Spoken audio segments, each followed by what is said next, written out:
เมื่อท้องฟ้าสีครามเมื่อแสงตะวันทอดผ่านจะอยู่ตรงนั้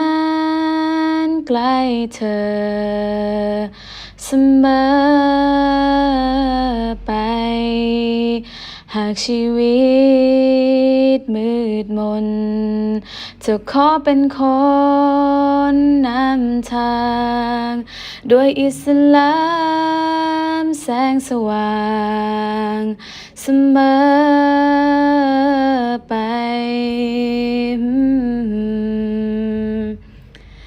เราคือเรือนร่างเดียวกันเธอก็รู้ความปวดร้าวที่ใดเรารู้สึกอยู่คือฉันและเธอกับชีวิตเธอก้าวเดินต้องเผชิญทุกอย่างจะอยู่กับเธอ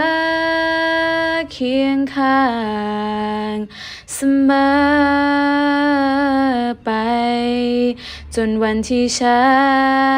นลาจากสู่ดินแดนอันนิรั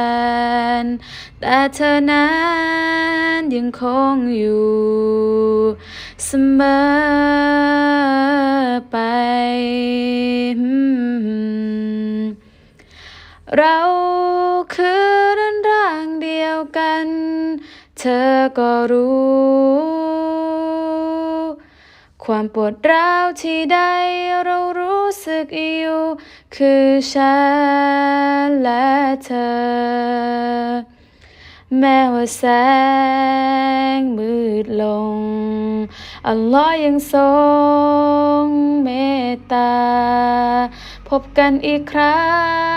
งในโลกหน้าเสมอไปเหมือนดังท้องฟ้าสีครามยามแสงตะวันทอดผ่านจะคงมีฉันและเธอเสมอไปเราคือเรือนร่างเดียวกันเธอก็รู้ความปวดร้าวที่ใดเรารู้สึกอยู่คือฉันและเธอ